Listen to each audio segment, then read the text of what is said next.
rawatina nag buñ nee tey mat na fukki bakkan yooyu nag mooy ku ñuy wax Baye Cheikh Diop amoon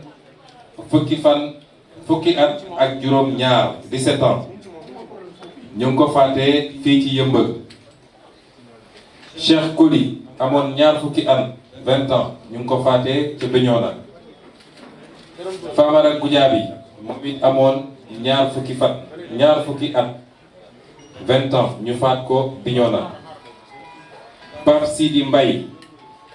amoon moom ñaar fukki at 20 ans ñu faat ko fii ci Kër Massar. Sadio Camara am fukki at ak juróom-ñett 18 ans ñu ngi ko faatee Diaoubé. Mansour Thiam moom it am ñaar fukki at 20 ans ñu ngi ko faatee fii ci Ndakaaru. Alassane Bari amoon fukki at ak juróom-ñaar 17 ans ñu ngi ko faatee fii ci Centenaire ci Ndakaaru. amoon fanweeri at ak juróom 35 ans ñu ngi ko faatee ca Ndofane. Bourama Sané amoon fukki at ak ñaar 12 ans. ak Modou Ndiaye nga xam ne moom la ñu mujjee xibaare ñu faate ko tey fii ci Parcelles Assainies ci anam yoo xam ne ñaaw na fu ñaawaay yem. kon ñu ngi leen di ñaanal borom bi xiri leen xaare leen àjjana. may ñaan nag ñi fi nekk ñëpp journaliste participant Allahu benn ñax yàlla mu naan dal leen si déegu Kawsara fukkul Allahu benn bu nekk ànd ak bis maanaam waaye ñeneen ñi nga xam ni bokk moom ñoom diine ñu def seen prière waaw man di président du Conseil mondial des religions pour la paix joxa wóodaal ba di dem اللهم مذكور بالحق الذي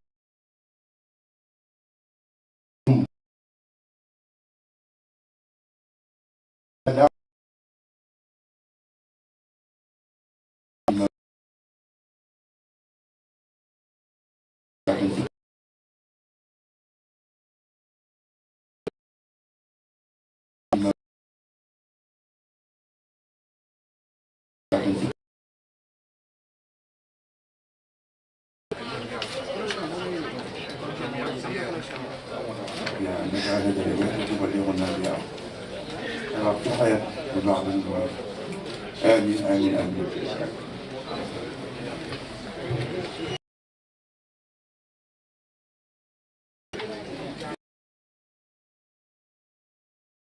waxtaan bi gannaaw bi ñu delloo nuyu sénégalais yi seetaan yépp di nuyu ak di gërëm kilifa réew mi kilifa diine yi kilifa aada yi di rafetlu seen taxawaay ci réew mi ndax wax naa ko ci sama intervention yu jiitu bir na ma man ni ñoom lañ ca waroon def nañ ko ca bañ ko waree def te aajowul ñu koy jeebaane wala ñu koy wax ci kaw dafa fekk nag kilifa diine moom orma rek lañ ko waralul am na loo xam ne bu naree xotti orma suñu waxee ci suuf yem ca waaye ku bañ a dégg ba mbir mi tàng sa loxo yi di nga dellu si ñoom mu war leen kon ñu leen di gërëm ci taxawaay bi di gërëm kilifa aada yi bu baax tamit di gërëm ñi fi teew ñépp ñii fi nekk ñépp amul kenn koo xam ne politique wala parparloo moo la fi andi amul kenn koo xam ne li nga daj ci fan yii parparloo moo tax waaye ñi fi teew ñépp leen tax a jóg ba tax ñu daj ci du ma ci dajul man mooy Sénégal yitte gi ñu am ci Sénégal patriotisme ak am am certitude ni dañu war a taxaw ngir réew mi, dañu war a taxaw ngir ëllëg,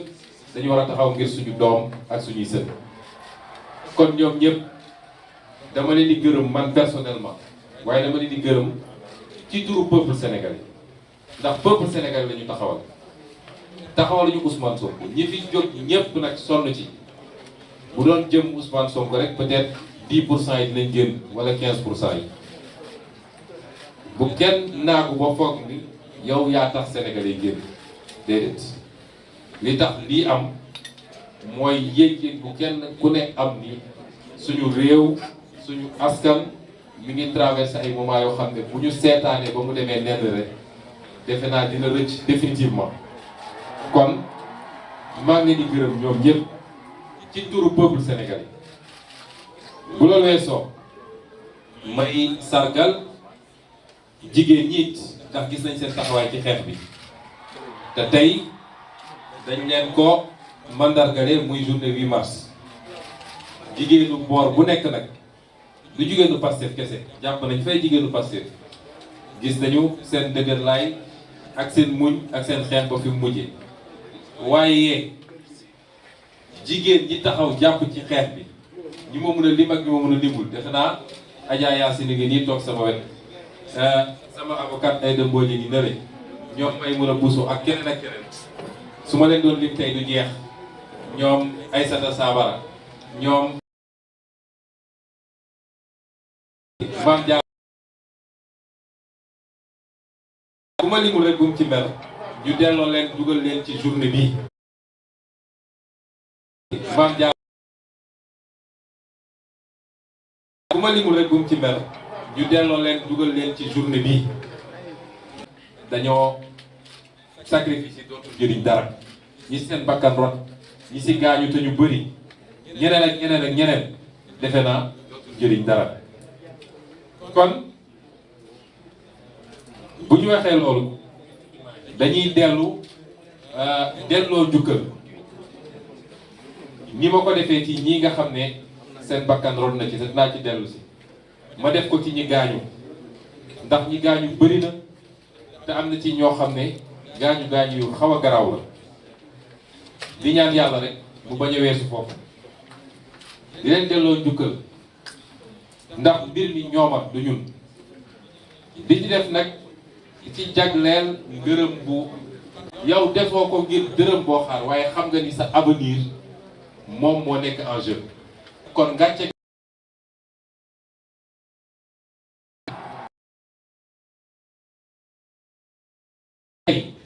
na ngeen xam ni réew ñun acteurs politiques yi lañu war seetaan ba mbir mi egg foo xam ne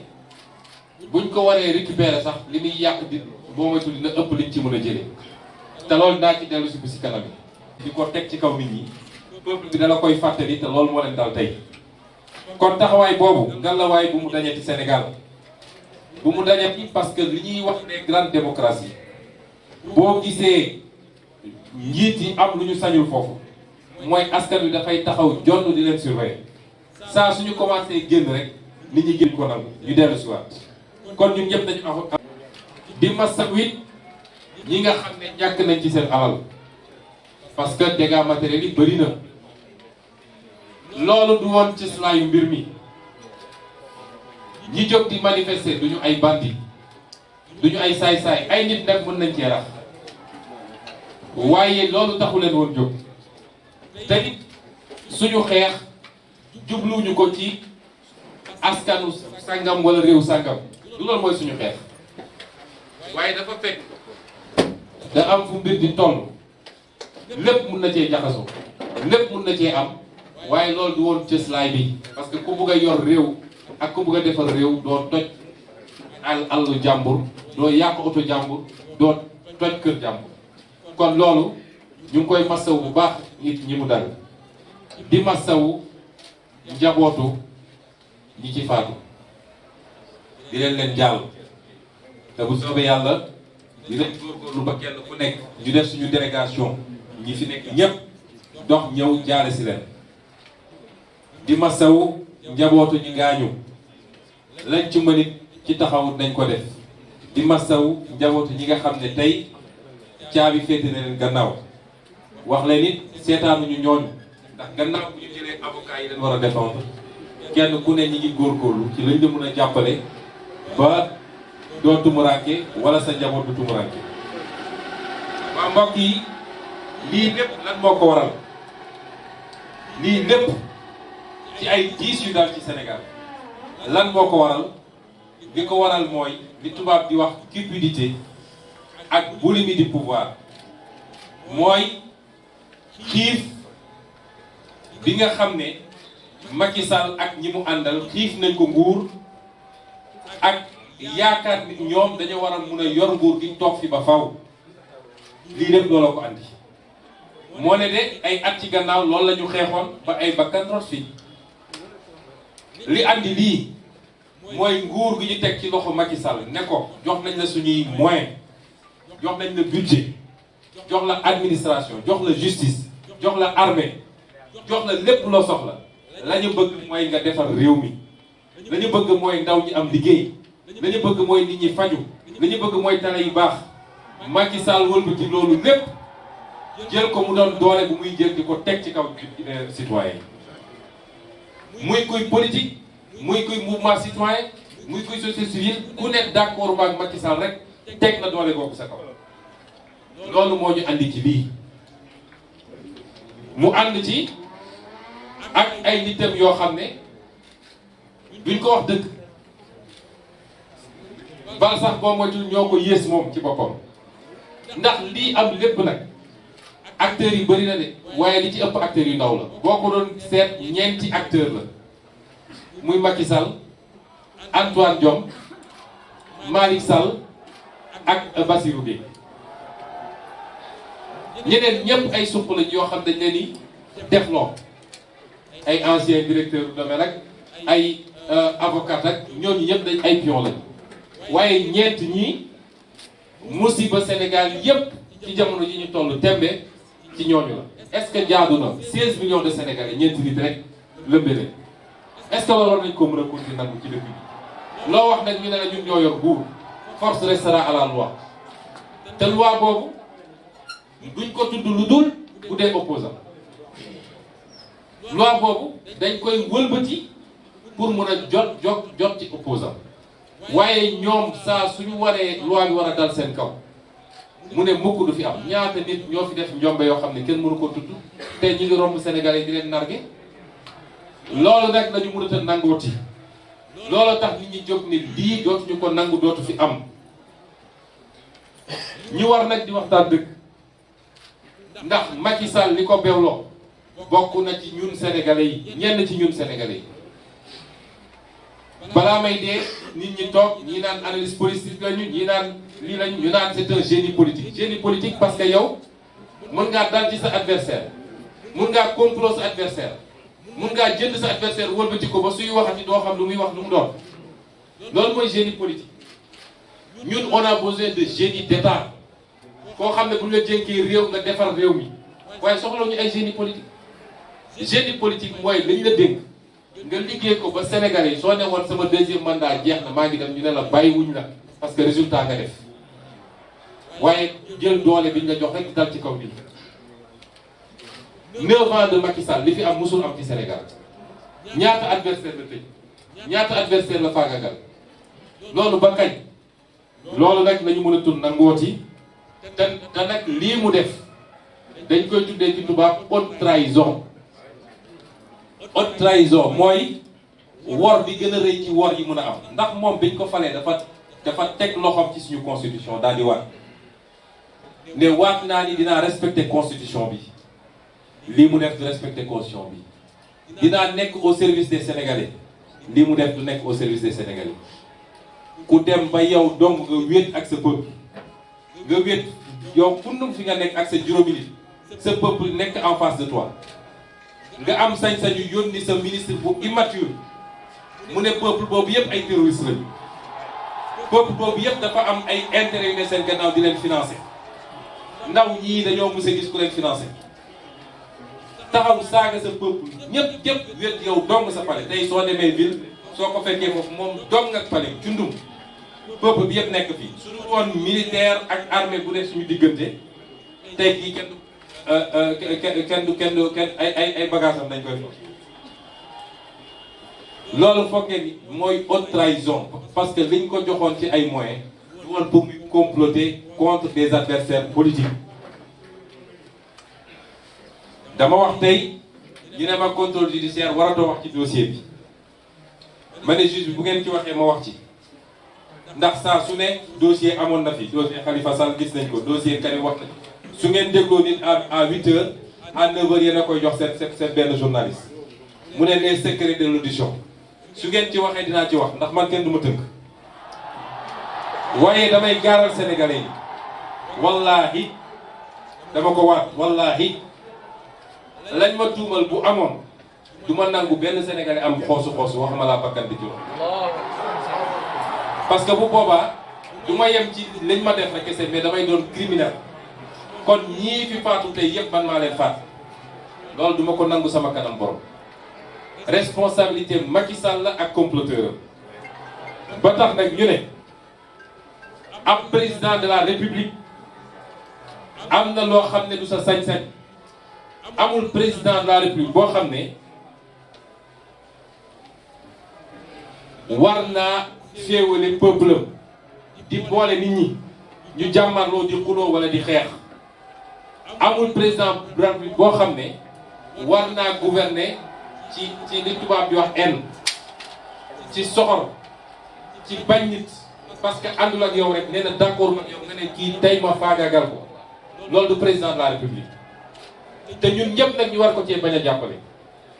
parce que discours de la haine léegi lay doog a am Sénégal tey da lay doog a dégg Sénégal ñu tudd ethnie nit waasoo nit ci politique wala ñu tudd ngëm-ngëmam ci politique loolu ñun ñëpp kenn waru koo d'accord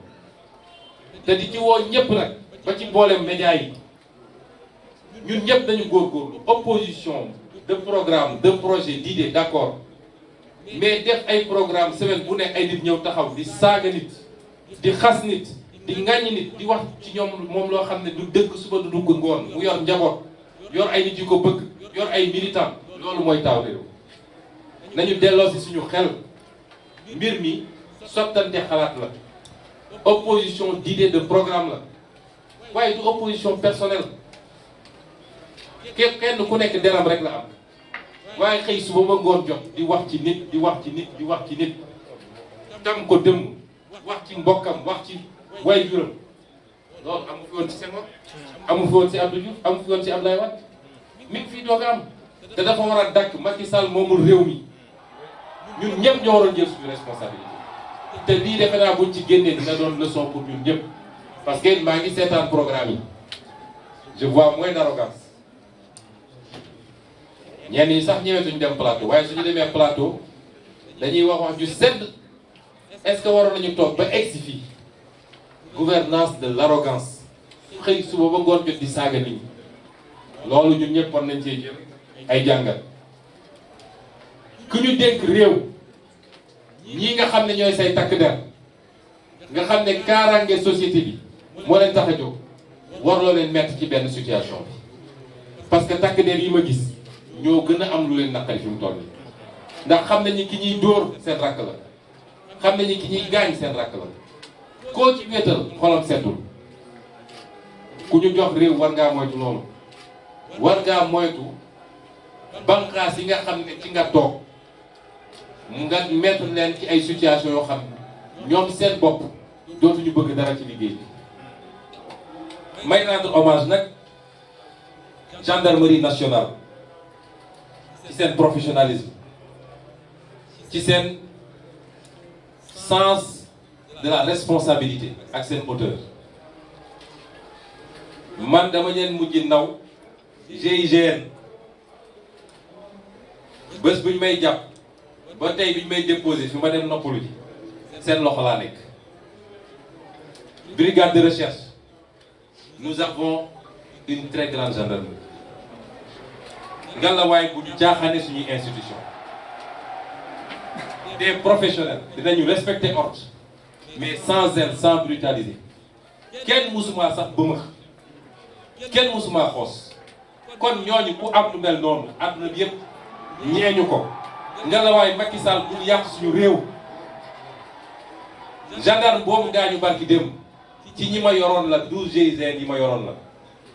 di professionnel bu mag a mag a mag un patriote, une fierté pour le Sénégal ñeewante bi mu amoon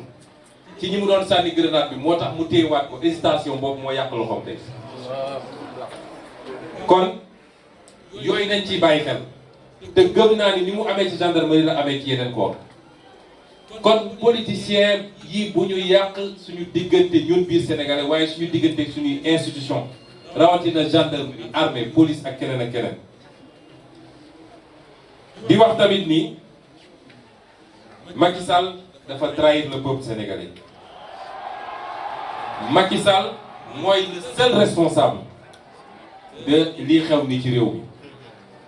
te responsabilité boobu duñ ko bàyyi mu jaas Macky Sall amul légitimité pour jiite Sénégal tey jii amu ko woon démb tey doog a ñëw ndax man bokk naa ci candidat yi nga xam ne bi ñu génnee 2019 maa waxoon candidat ñeenti candidat opposition yi ne leen position de principe du ne génn nañu génne xale yi ñu xeex de waaye position de principe mooy duñ ko reconnaître amul légitimité il est le président légal waaye du président légitime defe naa mel nu man ci ñeenti candidats yi maa yor position boobu ba léegi mosoo leen ma dégg ma ne ko président Macky Sall laa koy wax parce que légitimul dafa mbuxum élection yi légitimité boobu nag li ci desoon lu tuuti su doon des na moo fi nekkatul kon suñu newoon ci yenn situation yi Macky Sall dañ ko war a wàcce tey jii suñu nekkoon ci yenn situation yi waaye foofu nag laa bëgg askan bi déglu ma nañu déglante bu baax a baax a baax parce que loo gis rek tey ak dal daf cee baax benn bu kenn dem pale génne Macky Sall ne day wàcc par force parce que loolu baaxul ci démocratie fi mu mën a jëme réew mi du baax moom bu xoolee boppam ba xam ni amatul légitimité pour jiite Sénégal mu ne jóg naa man démissionné na askan bi yëpp jóg tàccu ñu préparer suñu élection anticipée ñi war a dem jàmmarlu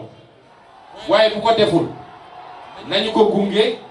ba mandaam jeex waaye bu kenn dem ne dañu koy wàcce ñaareel bi yenn borom xam-xam yaa ngi wax déjà gouvernement d'union nationale ñun de sama bopp laa mën a waxal ak ñi ma àndal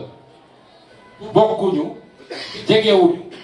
benn xeetu gouvernement bu Macky Sall parce que dañ koo nawloo wut ba war a mën a ànd ak moom ci gouvernement parce que koo dem ba ni def na haute trahison mënatu wala ku ànd ak moom ci ay gouvernement léegi nag mu des fi ma bëgg a waxtaan ak Sénégalais yi révolution bi am na ba noppi kenn mënatu koo arrêté bu ñu ne woon compet Ousmane Sonko yóbbu wala ñu def ko Decroix ñu def ko Cheikh Tidiane Dièye wala Khalifa Sall wala ku munti doon du tee lii ma gis nii ci ndaw ñi kenn mënatu koo arrêté la révolution est en marche te gën see gudd 2024 ñu mottali ko la ca des mooy nañu bañ def erreur yi nga xam ne réewu Afrique yu bëri def nañ ko mooy dañuy conduire seen révolution ba tegg ci cappaandaw bi mu am ñu ñëw ne ko coppet rawatina nag armée parce que réew am na fu muy toll armée day jël mbiru te ñaari armée day am ay puissance yu bokkul fii yoo xam ne dañuy jël seen i nit préparer leen pour ñooñu jël réew mi bu ñu sàgganee ba armée jël réew mi lépp lu ñu doon yóotu ak di ko préparer dañ ko ñàkk moo tax ma ne nañu bu ñu syndrome malien baa ngi fii keroog bu ñu defee seen révolution bay waaj a yegg ñu ne armée génn na ñu topp ci char de combat yi di tàccu laa ne mbir mi jeex na ñàkk nañ ko noonu la amee feneen ak feneen ak feneen moo tax révolution bi am na ba noppi Macky Sall mënatu koo téye kenn mënut koo téye kon nañ ko encadré parce que stratégie dafa baax ci lu ne du lépp nag la ñuy wax ci terrain waaye suñu responsabilité ñun ñëpp askan bi mooy nañ ko encadrer ba yegg fi ñu bëgg a yegg waaye nag teewul loolu tekkiwul nag ni dañoo firi Macky Sall rek di ko seetaan liñ koy encadrer mooy dañuy exiger imposer benn agenda à partir d'aujourd'hui parce que loolu la peuple bi bëgg te peuple bi mooy imposer le rapport de force kenn ci ñun mënul imposer rapport de force isolément ñun ñëpp suñu dajaloon suñu parti mënuñu ko peuple bi moo mën a exiger imposer rapport de force boobu nag bokk na ci benn lu ñuy exiger la du lu ñu ñaan Macky Sall de amul layam yi lu ñu exiger Macky Sall bu ci njëkk mooy ñii nga xam ne seen bakkan rot na ci mbir mi te muy responsabilité moom Macky Sall nañu jox ndàmpaay seen waa famille mënul tax ñu rattraper li ñu ñàkk waaye loolu le minimum la ñu bañ a gore di ba mel ni moom ndax moom bi nit ñi xeexee 2011 ba ay bakkan rot ci bi mu toogee ci nguur gi da leen a fàtte ñenn ñi sax commencé ñaxtu ñu tëj leen kaso ñii nga xam ne seen bakkan rot na ci exigence Macky Sall ak état du Sénégal dañu war a jox ndàmpaay seeni famille ñaareel bi mooy ñi ci gaañu dañ leen war a jox indemnité civile et militaire nag laa wax dañ leen war a jox ay indemnité jàppale leen ñu mën a faju ci nu mu gën a rafetee ñaareel bi du lu ñuy ñaan Macky Sall tamit mooy prisonnier politique yi mu jàpp na leen libérer immédiatement et sans condition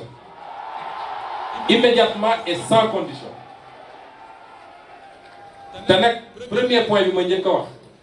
gannaaw bu ñu nee réparation ñu ngi exiger ñu ubbi une enquête indépendante parce qu'il faut ñu xam kan moo tiré ak kan moo rey ay affaire u Balla Gaye jaar na fi leneen ak leneen ba léegi kenn xamul lu xew ak kan la loolu tax nit ñi di am fi defaat enquête indépendante ñi wax nag ni ñi ngi déposer une plainte auprès de la Cour pénale internationale parce que lii c'est des crimes contre l'humanité te ci nguuru Macky Sall la xewee fii Sénégal ñetteel bi mooy bis ni ki tey dootuñu nangu Macky Sall di persécuter les opposants ak les honnêtes citoyens di leen espionner di leen mettre sur écoute la terreur va changer de camp dootuñu ko nangul Macky Sall yooyu il faut mu jeex tey démb dégg ngeen gendarme bu démissionné parce que def na liggéeyam ni mu ko war a defee ñu envoyé ko ay police ñu koy espionner suba ngoon Macky Sall moom lan la ñu teg wala moom mooy Sénégal loolu dina takk bis ni ci tey ñaareel mooy ñi nga xam ne ay ministre yu mu jël moom ay sambabo yu ñu jël jox leen xaalis ñor ay jaasi ak ay fital di fit nit ñi exigence nañ leen a identifier jàpp leen livrer leen à la justice ñu àtte leen ñoom ak ñi leen yónni nag ñoom ak seen commanditaire juróomeel bi mooy Macky Sall bëgg na ko bañ na ko dina créer les conditions pour ñu mën a dem ci ay élections nu mu gën a leeree ay wuruj fichier électoral jeex na ci Sénégal yor say carte d'identité ne du ma ko jox ndaw ñi parce que ànduñu ak man jeex na ci Sénégal Macky Sall dina créer les conditions yu ñu mën a demee ci élection yoo xam ne ñépp lay tolloole ku peuple bi tànn ñu ne kii la juróom-benneel bi mooy ci ni mu gën a gaawee il faut ñu organiser élection yi ci élection locale Sénégalais yi tànn seeni maire parce que maire yoo xam ne seen mandat léegi mu def 10 ans kenn mënatu koo nangu dina organiser élection législative en 2022 Sénégalais yi tànn seen député jox seen bopp assemblée bi ñu bëgg waaye dina organiser 2024 élection présidentielle ci ni mu gën a rafetee lii lenn rek moo mën a doon exception mooy mu dem ba xam ni moom diriger suñu Sénégal amatul diriger Sénégal mu ne démissionné naa ñu def élection anticiper waaye dañ ko may benn report mu toog naan maay buum maay bumi maay seet kañ laa koy def ak na ma koy defee kooku moom def na Sénégal. juróom-ñaareel bi mooy na delloo ñi mu xañ seen droit civique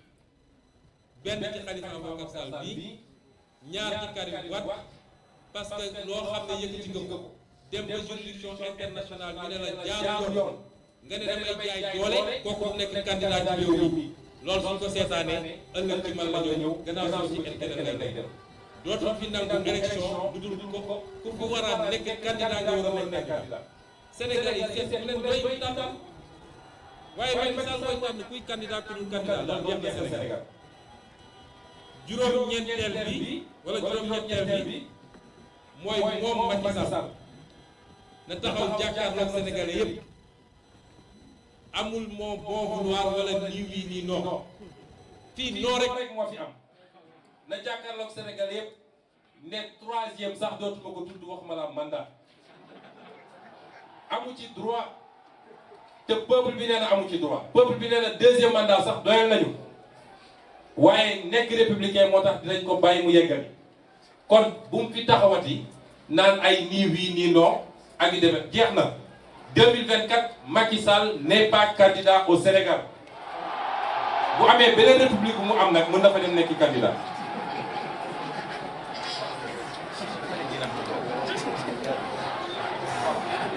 lii lépp nag dafa am lu mu àndal dafa am lu mu ànd ak mooy li may ñaan le peuple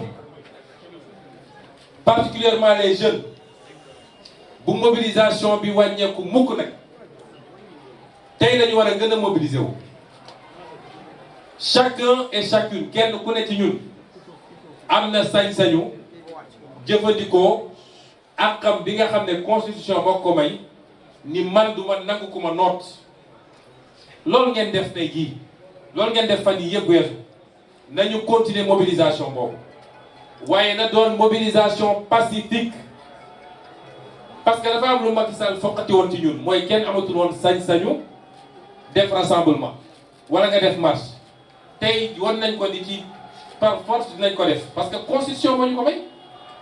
te keroog bi ñu koy may dafa ne déclaration ngay def amul autorisation déclaration la balaa may dee ñu ne marche non autorisée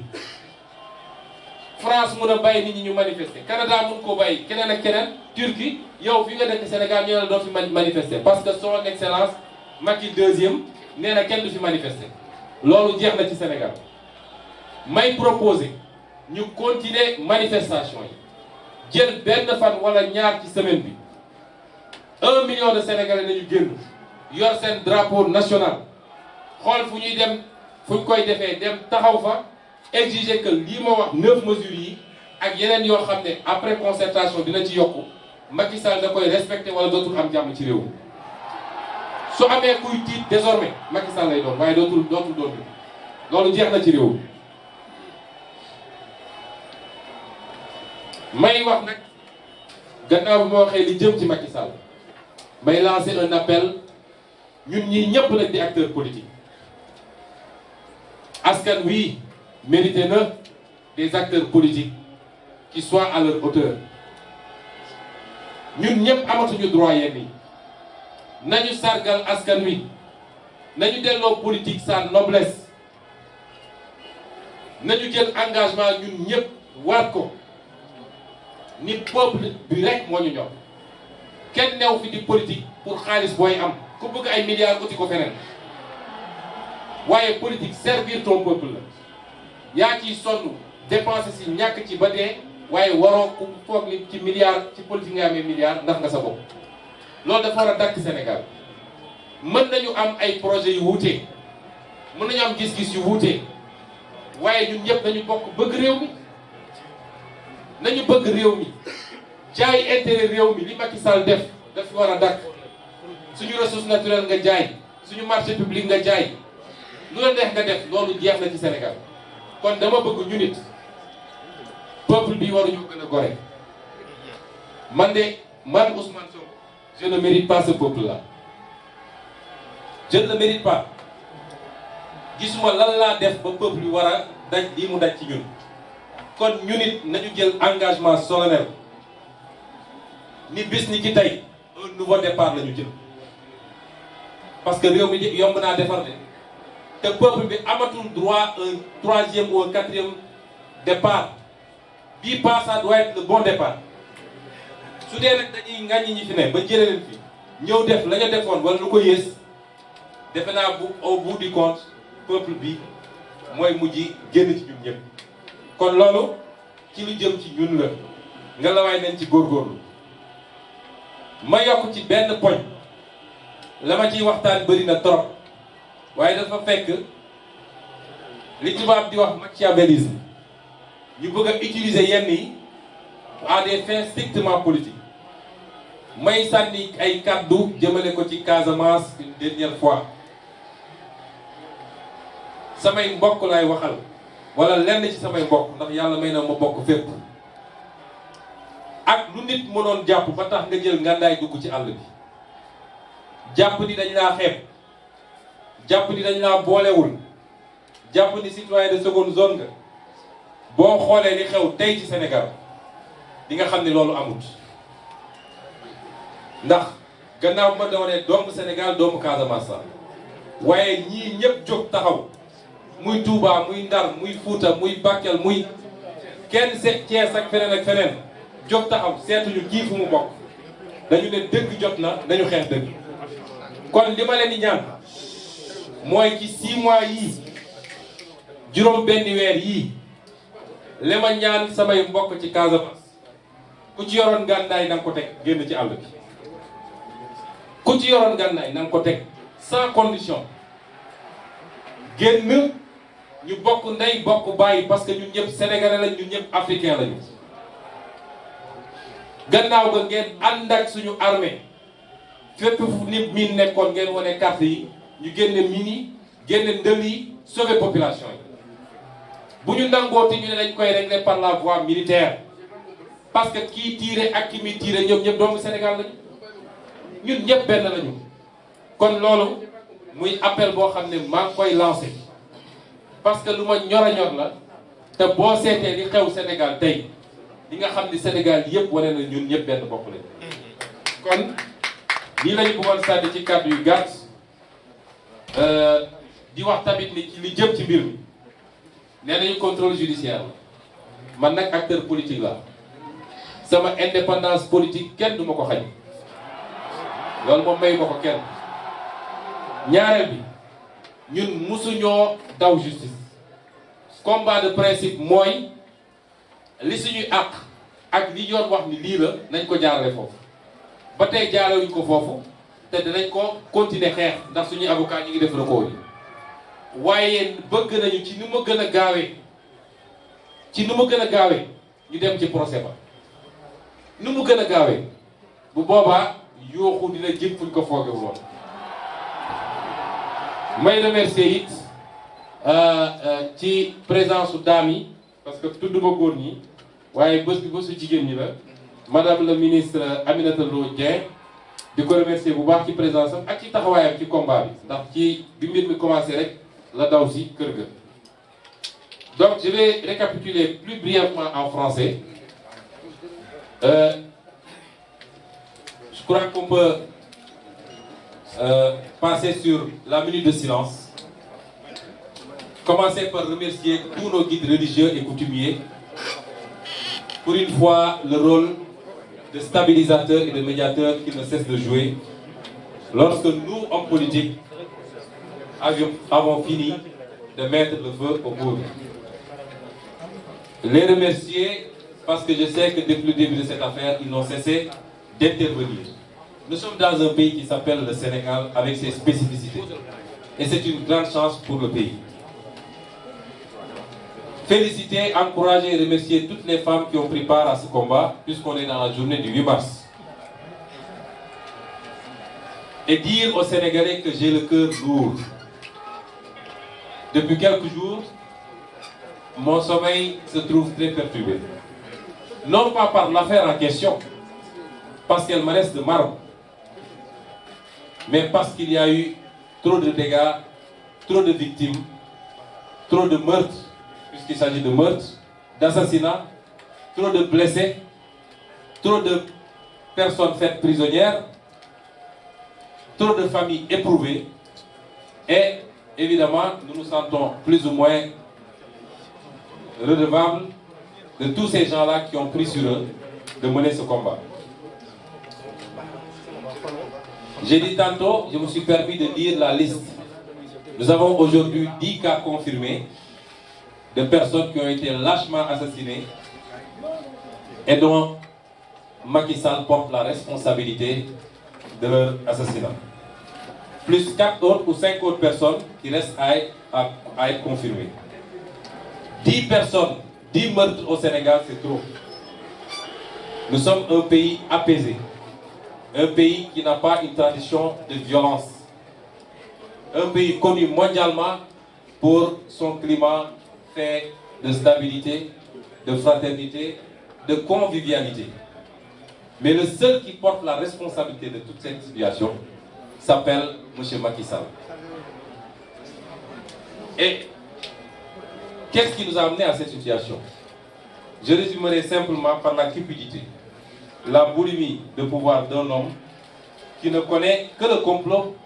contre ses opposants, adoubé par une cour de laudateurs dont les plus en vue sont ses 4 affidés, son ministre de l'Intérieur, Antoine Félix Diome, son ministre de la Justice, Malick Sall, son procureur, Serigne Bassirou Gueye. Voilà le quatuor qui a pris le Sénégal en otage et qui nous a menés à cette situation catastrophique que de mémoire d'hommes on n'a jamais vécu dans ce pays. Jamais. Beaucoup de crises ont été traversées, des crises politiques. Jamais on en a vécu une comme celle-là. Et c'est d'autant plus grave que l'avènement de Macky Sall avait suscité un grand espoir de la part de tous les Sénégalais, avec une kyrielle de promesses, les unes plus mirobolantes que les autres, sur la restauration de l'état de droit, sur la démocratie, sur la bonne gouvernance, sur la patrie avant le parti, toutes choses qui se sont envolées dès les premières heures de gouvernance de l'homme Macky Sall. Nous sommes tous quelque part responsables, particulièrement cette frange de Sénégalais qui voit en Macky Sall un génie politique, lequel génie consiste à des qualités ou des capacités à comploter contre ses adversaires, à emprisonner des adversaires politiques, à liquider des adversaires politiques, à corrompre et retourner des adversaires politiques, à faire chanter des adversaires politiques. Certains sont devenus méconnaissables, les gens pensent que c'est des deals politiques. Il n'en est absolument rien, c'est qu'aujourd'hui, Macky Sall les tient par des moyens que nous connaissons bien. C'est ça le génie politique de Macky Sall. Piètre génie s'il en est. Nous devons savoir qu'un pays ne se construit pas sur cette base. Ce qu'on attend d'un homme politique, c'est d'être un génie d'État. C'est de mettre tous les moyens qui ont été mis à sa disposition au service de la réalisation de résultats pour le bénéfice exclusif du peuple. Le peuple veut se soigner. Le peuple veut manger à sa faim. Le peuple veut des écoles de qualité. Le peuple veut des infrastructures. Le peuple veut vivre en liberté. Le peuple veut que sa démocratie progresse. C'est ça qu'on attend d'un chef d'État. Mais ce n'est pas de passer tout son temps à mettre des milliards pour payer des laboratoires qui fomentent des coups fourrés contre les opposants. Cela relève plutôt de la haute trahison, puisque Macky Sall a juré sur la Constitution de respecter et de faire respecter cette Constitution et les lois du pays. Il a juré de protéger les Sénégalais et de travailler à leur bonheur. S'il fait exactement le contraire, si Macky Sall trouve le temps de fomenter des complots sordides, ce monsieur aura trahi le Sénégal, aura trahi le peuple sénégalais. Et c'est pourquoi nous disons qu'un président n'a pas le droit d'opposer son peuple les uns contre les autres. Nous n'avons pas élu Macky Sall pour cela. Un président n'a pas le droit de gouverner par la haine, l'arrogance et la rancœur. Et c'est le style de gouvernement de Macky Sall. Et malheureusement, il a même entraîné une frange du pays dans ce sillage. Nous devons tous faire notre introspection, revoir notre façon de communiquer, revoir ce qui se dit sur les plateaux de télévision et de radio. Jamais dans l'histoire du Sénégal, le discours n'a été aussi musclé, aussi vindicatif, aussi haineux.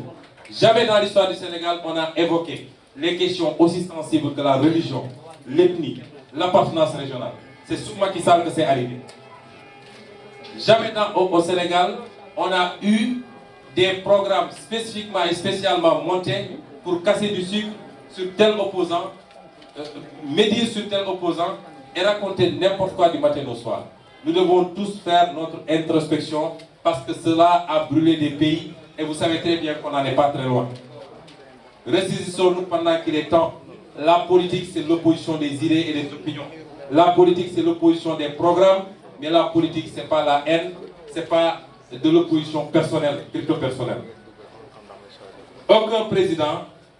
n'a le droit, digne de ce nom, n'a le droit de mettre nos forces de défense et de sécurité dans la situation dans laquelle elles sont aujourd'hui. Je peux jurer que ces forces de défense et de sécurité sont plus meurtries que les manifestants même de la situation qu'ils vivent. Parce que c'est des Sénégalais qui rentreront tous les jours auprès de leur famille, de leur belle famille, peut-être où il y a eu un blessé, ou un emprisonné, ou même un tué. Et elles ne sont pas rémunérées par le peuple sénégalais pour gérer le service après-vente des complots de Macky Sall. C'est dommage et c'est déplorable. Et vous me permettrez de rendre un hommage également à ces forces de défense et de sécurité. Je dis au peuple sénégalais que j'ai été agréablement séduit par notre gendarmerie nationale. Nous avons une grande gendarmerie nationale. Une énorme gendarmerie nationale. J'ai été...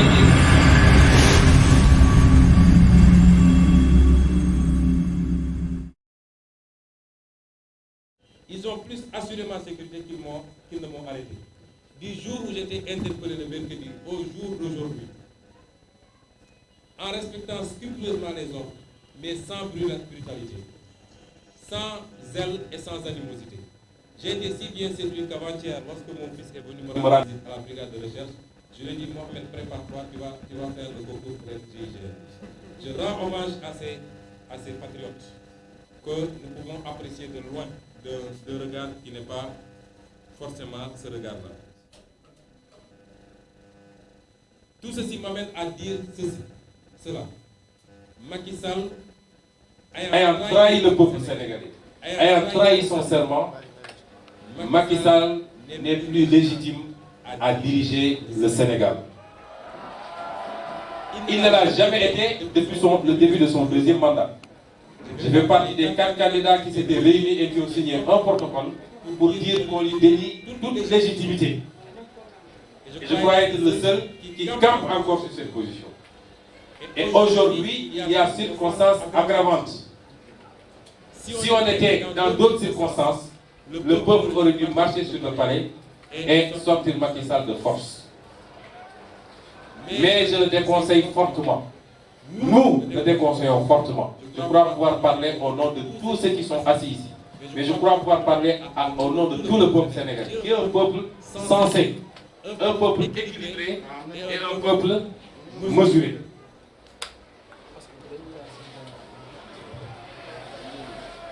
Si Macky Sall tire les conséquences de son échec, parce qu'aujourd'hui il est seul bunkérisé dans son palais face à 16 millions de Sénégalais, et n'eût été les forces de l'ordre qui font tampon, et même l'armée maintenant, je crois que la messe aurait été dite depuis longtemps. Si Macky Sall en tire les conséquences, et j'espère qu'il le fera tout à l'heure à 22, prononce sa démission, nous en prendrons tous acte. Et la Constitution sera appliquée pour organiser les élections dans les délais prévus. Je tiens à dire d'emblée que pour ces voix qui s'élèvent déjà, pour dire que puisque Macky Sall n'a plus cette légitimité-là, nous devons aller vers le gouvernement d'union nationale, que nous ne sommes intéressés par aucun gouvernement avec M. Macky Sall. Nous ne pouvons pas être dans un gouvernement d'un président légal, illégitime et qui a trahi son peuple. Nous ne le saurons jamais. Par contre, nous disons au peuple sénégalais que nous devons faire preuve de maturité. Beaucoup de révolutions se sont tenues en Afrique ces dernières années. Mais au finish, l'aboutissement n'a pas été ce que le peuple attendait. Parce que, en voulant coûte que coûte procéder par radicalisme, nous avons ouvert la boîte de Pandore où c'est l'armée, souvent avec des éléments préparés par des puissances occultes qui héritent du pouvoir et qui remet en cause tous les acquis démocratiques. Et nous voyons ce qui se passe dans un pays voisin où le peuple a mené toute sa révolution au point de faire tomber le président et l'armée est intervenue, a été acclamée par le peuple, mais nous voyons ce qui s'en est suivi. Nous ne pouvons pas nous permettre cela. Soyons tactiques et intelligents. La révolution est déjà lancée, rien ni personne ne peut l'arrêter. Aucune puissance interne ou externe ne peut plus l'arrêter. Le peuple a pris sa responsabilité et a compris les enjeux. Conduisons cette révolution à son terme, c'est-à-dire au plus tard 2024. C'est un peu plus de 2 ans et demi. Conduisons cette révolution à son terme intelligemment. Cela ne veut pas dire pour autant que nous allons refaire tomber la ferveur et que Macky Sall aura un blanc-seing. Nous devons encadrer cela. Et c'est en cela que nous pensons que nous devons aujourd'hui imposer un agenda à Macky Sall parce que le rapport de force nous le permet. Ce n'est pas à Macky Sall désormais de dicter quoi que ce soit dans ce pays. La première chose qu'on doit lui imposer, c'est la réparation pour les familles des victimes. Tous ceux qui ont été assassinés, l'État du Sénégal doit procéder à une réparation, en tout cas forcément pécuniaire, pour au moins adoucir ou amoindrir la peine de leur famille. De la même manière, nous exigeons l'ouverture d'une enquête indépendante pour situer les responsabilités, identifier les auteurs et les traduire en justice. D'ores et déjà, une plainte sera déposée auprès de la Cour pénale internationale parce qu'il s'agit de crimes contre l'humanité et ça s'est passé sous le régime de Macky Sall. Nous devons également exiger la libération immédiate et inconditionnelle des prisonniers politiques de Macky Sall. Il y en a plus d'une centaine emprisonnés un peu partout dans le pays, dont la plupart ont été kidnappés pendant qu'ils vaquaient à leurs occupations, avec des méthodes que j'ai qualifiées de fascistes et qu'on n'a jamais vues en tout cas. Il faut qu'on mette un terme à cela et nous exigeons la libération immédiate de ces prisonniers politiques. De même que l'indemnisation des blessés civils comme militaires. Nous exigeons que toutes les mesures soient prises pour arrêter à jamais la persécution et l'espionnage des opposants et des honnêtes citoyens. Tout le monde est espionné aujourd'hui dans ce pays par Macky Sall. Tout le monde. Vous avez vu un gendarme, parce qu'il a bien fait son travail, qui a été assigné dans son camp et qui a été persécuté, surveillé, écouté, au point d'annoncer sa démission de la gendarmerie. Alors qu'il n'y a aucune acquaintance avec moi-même relativement à ce gendarme. Nous exigeons que des mesures soient prises pour traquer, arrêter et livrer à la justice les milices de Macky Sall et leurs commanditaires. Tout le monde a vu ces milices se baladant à Dakar à bord de pick-up, quelquefois de départements ministériels même, et ouvrant le feu ou charcutant les manifestants à coups de machette. Nous exigeons qu'ils soient arrêtés, traduits en justice, mais qu'ils livrent également le nom de leurs commanditaires. Nous exigeons qu'il soit créé les conditions de transparence, de sincérité et d'équité pour l'organisation d'élections. Depuis que Macky Sall est arrivé à la tête de ce pays, aucune élection ne s'est passée dans des conditions de transparence et d'équité. Depuis qu'il est là, aucune élection. Cela doit cesser. Nous exigeons que les élections locales, puisque les mandats des maires sont arrivés à expiration depuis 2 ans maintenant, les élections législatives prévues pour 2022 et la présidentielle de 2024 se tiennent dans les délais. Et avec une autorité consensuelle. Parce que ce n'est pas ce ministre arrogant, incompétent, immature, partisan qui peut organiser dans ce pays des élections. Nous exigeons d'ailleurs son relèvement, en tout cas son limogeage le plus rapidement possible. Parce que les Sénégalais ne sont pas en sécurité avec un ministron qui se permet de traiter tous les Sénégalais de terroristes et de représailles. Nous exigeons également la restitution des droits civiques illégalement, inconstitutionnellement confisqués par Macky Sall. Parmi lesquels les droits civiques de M. Khalifa Sall, maire de Dakar. Non seulement on lui a confisqué ses droits civiques, mais sa mairie. On a confisqué le suffrage populaire des Sénégalais. C'est inadmissible. Mais également de M. Karim Meïssa Wade, candidat du PDS, puisque même au niveau international, des décisions de justice sont intervenues pour dire que les procès qui ont été organisés par Macky Sall ont violé les droits de ces derniers. Je considère, moi, qu'il n'y a pas de mérite à gagner des élections lorsqu'on s'est débrouillé pour magouiller et écarter des candidats. Une élection n'a de valeur que lorsque la compétition a été libre, démocratique et a permis aux Sénégalais de choisir librement entre des candidats qui ont des programmes. Et c'est pourquoi la présidence de Macky Sall n'a pas de valeur. Parce qu'elle a été magouillée en écartant des candidats. Nous lui exigeons à lui, Macky Sall, de déclarer publiquement et sans ambiguïté ces histoires de ni oui ni non, c'est fini. Un président qui dit ni oui ni non, ou selon mon bon vouloir. On n'est pas en monarchie, que je sache. S'il a un bon vouloir, il n'a qu'à attendre d'avoir le royaume Salène ou je ne sais quoi. Excusez-moi, M. Khalifa Sall. Mais il n'a qu'à déclarer publiquement et sans ambiguïté. Et le peuple le lui réclame. Qu'en 2024, il fera ses bagages et il quittera. D'une manière ou d'une autre. Parce que l'ultimatum que nous avons lancé en disant ne poussons pas le bouchon au point d'aller le cueillir au palais. Ce n'est valable que tant que le mandat légal est en cours. Quand ce mandat expirera, d'une manière ou d'une autre, comme il avait dit à son prédécesseur, nous irons le déloger au palais de la République. Je demande également, nous demandons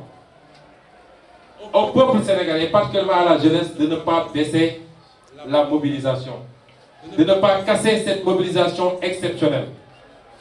Il faut que les victimes, il faut que les vies perdues aient servi à quelque chose pour que jamais cela ne se reproduise au Sénégal. Il faut garder cette mobilisation. Il faut qu'elle soit beaucoup plus importante même. Mais il faut surtout qu'elle soit pacifique. Il faut qu'elle soit pacifique.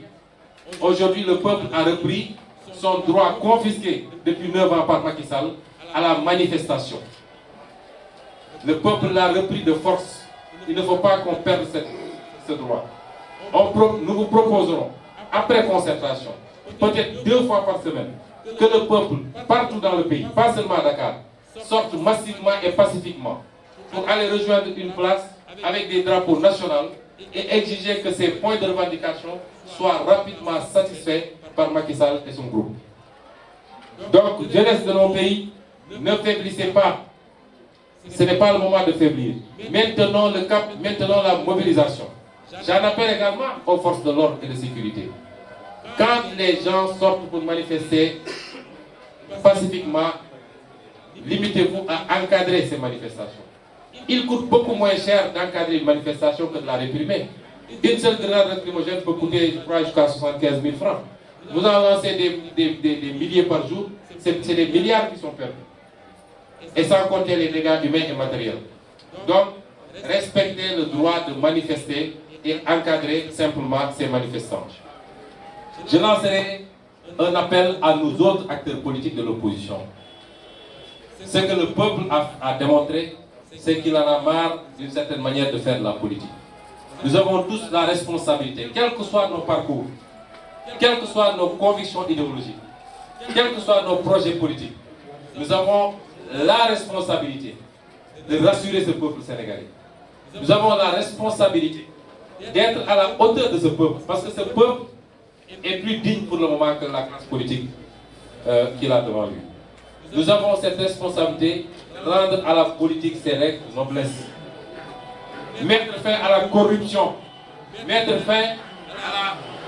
prévarication, mettre fin au bradage des ressources naturelles, mettre fin à l'instrumentalisation de l'appareil d'État pour brimer les opposants ou brimer simplement les populations, mettre fin à la boulimie foncière, mettre fin à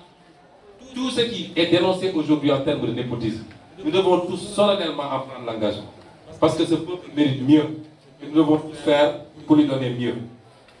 Je terminerai simplement par lancer un appel solennel à la Casamance. Je le fais depuis quelque temps avec insistance, parce que jamais le moment n'a été aussi opportun d'en finir avec cette crise qui a coûté trop au Sénégal et à l'Afrique, en termes de vies humaines, en termes économiques, en termes de stabilité sociale. Il faut qu'on en finisse, et ce n'est pas avec des bombardements, ce n'est pas avec la force, parce qu'on ne règle jamais une crise comme cela. J'en appelle à mes parents.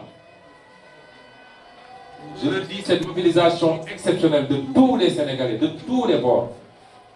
sans distinction de région, de race, d'ethnie, sans distinction d'âge. Cette mobilisation exceptionnelle a fait tomber les stéréotypes, a fait tomber certaines croyances. Les Sénégalais, debout comme un seul homme, ont émis un message au monde entier. Nous sommes tous un seul et un peuple, sans distinction. Quelles que soient les frustrations qui ont pu être à la base de votre décision de prendre les armes, quels que soient les clichés de mépris, de manque de respect ou de considération, aujourd'hui, le Sénégal tout entier vous a démontré, en se battant, non pas pour un fils de la Casamance, mais pour un Sénégalais, même originaire de la Casamance, en donnant leur vie pour un Sénégalais de la Casamance, que la Casamance est une part entière, totale du Sénégal. Donc, l'appel que je lance, c'est de déposer les armes sans condition, de le faire dans les 6 mois à venir, que tout détenteur d'armes le dépose auprès de l'armée nationale, et qu'ensemble avec cette verte armée nationale, vous procédiez à identifier les lieux d'emplacement des mines antipersonnelles qui continuent à faire des ravages auprès des populations innocentes, pour que le déminage soit fait et que la Casamance redevienne ce qu'elle n'aurait jamais dû cesser d'être, c'est-à-dire ce grenier du Sénégal, mais ce grenier de l'Afrique. Je vous remercie. J'en profite pour remercier la presse sénégalaise dans son ensemble qui a su se hisser à la hauteur de cet événement et traiter l'information de manière équitable. Présenter, même si je n'ai pas pu le faire en ce moment, ma compassion et ma solidarité au groupe de mon frère et ami Bougane Gueye Dany, ici présent, qui a été arbitrairement attaqué et privé de signal pendant des jours, et au groupe Walfadjri de mon frère Cheikh Tidiane Niass, qui ont vécu ou subi la verdict d'un régime aux abois, et ça a dû peut-être coûter ce que ça a coûté, mais le combat démocratique le vaut. En tout cas, Bougane, merci beaucoup, à mon nom et au nom de tous ceux qui se battent pour la démocratie dans ce pays. Je ne terminerai pas sans faire un plaidoyer ou une mention spéciale pour la diaspora sénégalaise. Je l'ai toujours dit, c'est la diaspora sénégalaise qui va bâtir ce pays. Nous tous avec nous. Depuis que je suis en politique, j'ai eu à sillonner quelques pays de la diaspora. Et j'y ai trouvé les plus grands patriotes du monde. Les plus grands patriotes du Sénégal. Ils sont certes loin d'ici, mais ils sont scotchés sur l'actualité nationale. Très engagés pour une rupture définitive.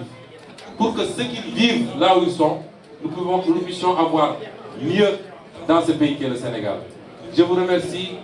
au nom de tous les patriotes de ce pays, au nom de tous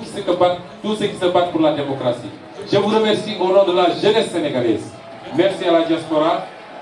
merci à la presse nationale comme internationale. Je m'excuse s'il y a une ratée, mais vous comprendrez que c'est la fatigue. Et je crois qu'avec tout le front, vous aurez les développements ultérieurement sur le plan d'action et sur les exigences améliorées, parce que désormais, le peuple a décidé de prendre ses responsabilités. Je vous remercie.